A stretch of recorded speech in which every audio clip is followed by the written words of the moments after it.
students, as you all know that I am explaining the story quality, and the story is a big story. In my previous video I have explained page number 73 of your honeycomb book. Today I am explaining page number 74 of this story. Let's start the story. I cannot forget that day on which I had occasion to see him, Mr. Gessler. That last pair of boots creaked, you know. Here the author is remembering that day when he discussed about those shoes which was defective, and he was in confusion that he has bought that boots from Mr. Gessler. He looked at me for a time without replying, as if expecting me to withdraw or qualify the statement. As Mr. Gessler's shoes were very much durable and attractive, so listening that statement for few minutes, Mr. Gessler was waiting that can't happen, that his shoe may be the defective one. So he expected that the poet will withdraw his statement, and when he didn't did so, then he said, I should have, it shouldn't have picked. Means that should not happen, that pair should not be defective. It did, I am afraid. The author said that it happened, that's why I am afraid. You got them, wait, before they found themselves. The author said that it may happen that that pair of shoe may be wait due to any cause. I don't think so. The author said that it didn't happen.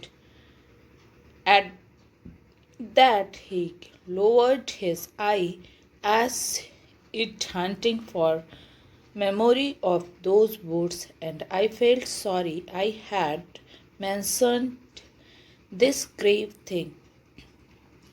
For a moment, Mr. Gessler became silent and started remembering about those shoes, and the author was feeling very much disgusting for that he discussed such type of thing from Mr. Gessler, and he was thinking that he hurted Mr. Gessler. Send them back. After that, Mr. Gessler said to him that send that pair of shoes. He said, I will look at them. Some boots, he continued slowly, are bad from birth. If I can do nothing with them, I take them off your bill. He said that sometimes some boots are defective at the time of manufacturing also. So if there were such type of mistake, then I will give your money back, or I will try to repair that. Once I went absent-mindedly into his shop in a pair of boots bought in an emergency at some large firm. Only once the author entered into Mr. Gessler's shop wearing another pair of shoes whichever he bought from a big firm. He took my order without showing me any leather, and I could feel his eyes penetrating the inferior covering of my foot. This time, Mr. Gessler uh, Mr. accepted the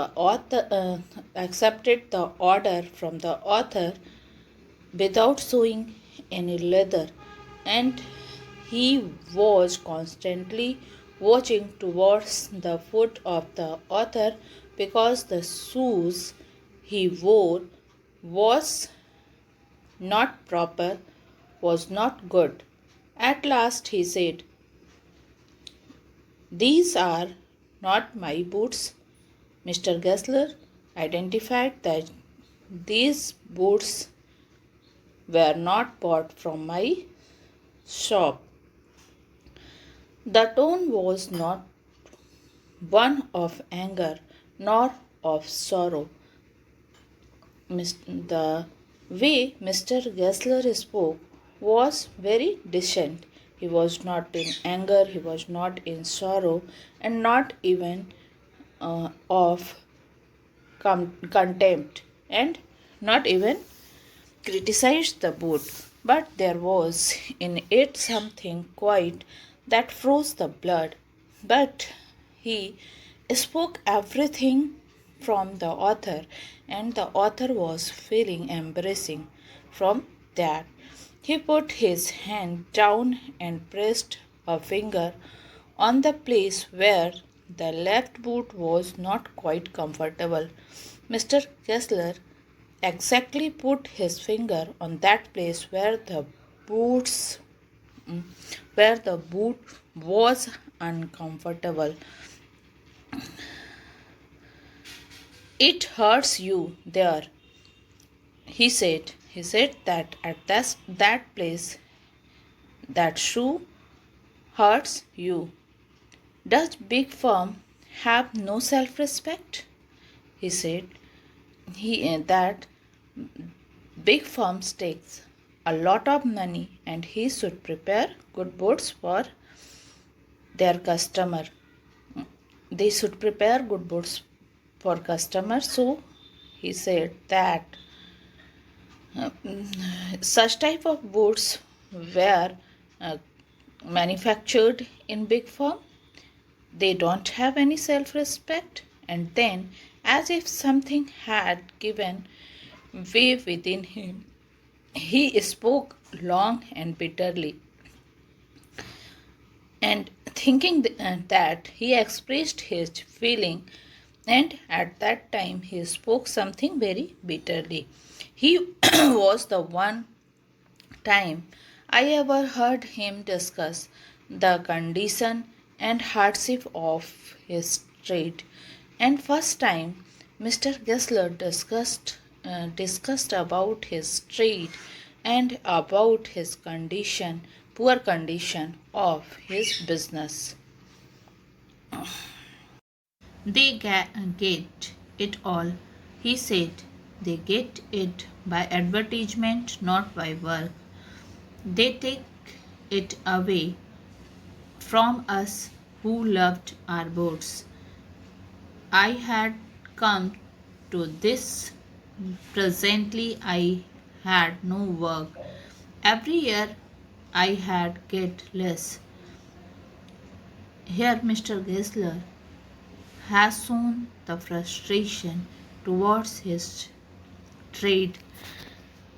He is saying that good firms are not working hard only due to advertisement. They are getting popularity, and due to them only our customers are attracting towards them, and day by day my work is being less and customers are being less. Every year I had get less. I will see. And looking at his lined face, I saw things I had never noticed before, bitter things and bitter struggle, and what a lot of gray hairs there seemed suddenly in his red beard. Listening all these things, the author realized those things which he had never thought. uh, he saw the tension of Mr. Gessler on his face, and he saw that due to tension his beard turned grey. As best I could, I explained the circumstances of these all ill-omened boats, but his face and voice made so deep an impression that during the next few minutes I ordered many pairs. They lasted longer than ever, and I was not able to go to him for nearby 2 years. The author realized that due to him only Mr. Gessler get hurt, so he tried to make them understand best that in which circumstances he bought the boots from another firm, but his face and his expression, his sorrow left an impression on author's face, and thinking about him he ordered many pairs of boots within few minutes. And as you all know that the boots of Mr. Gessler were very durable, so after 2 years again the author was able to come to his shop. It was many months before my next visit to his shop. This time it appeared to me to be his elder brother handling a piece of leather. When he came to his shop after 2 years, he saw that a old person was standing there with a piece of leather. He thought that the person was Mr. Gessler's elder brother. Well, Mr. Gessler, I said, how are you? The author asked his goodness. He came close and peered at me. Mr. Gessler came to him and started looking towards him. I am pretty well. He replied that I am good. I am fine, he said slowly, but my elder brother is dead. He said that I am here, but my elder brother is no more. And I saw that he was indeed himself, but how aged and worn. Then the author understood that the person who is standing in front of him is not the elder brother of Mr. Gessler. He is Mr. Gessler, and he realized that now Mr. Gessler also became old, and never before had I heard him mention his brother. Much shocked, I murmured, "Oh, I am sorry." Before this, Mr. Gessler never talked about his brother. Listening all these things, the author has had expressed his sorrow towards his brother. Yes, he answered, he was a good man.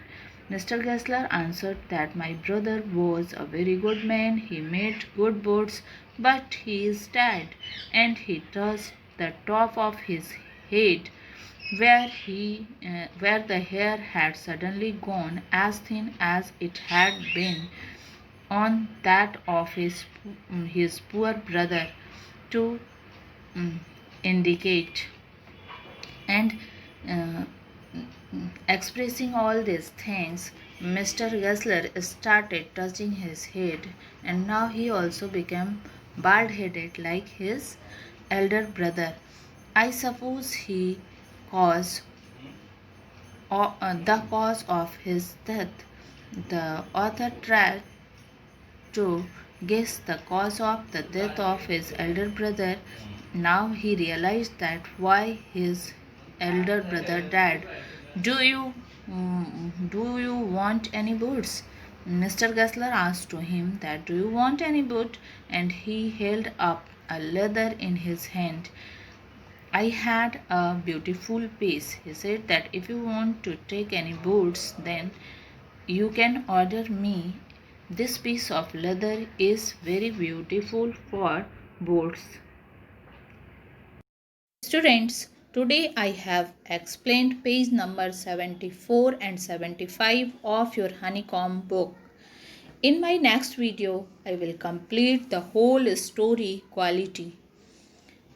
Do not forget to check the description part of the videos because in every video there is something for you all in the description part that will help you all to understand the chapter easily. Thank you.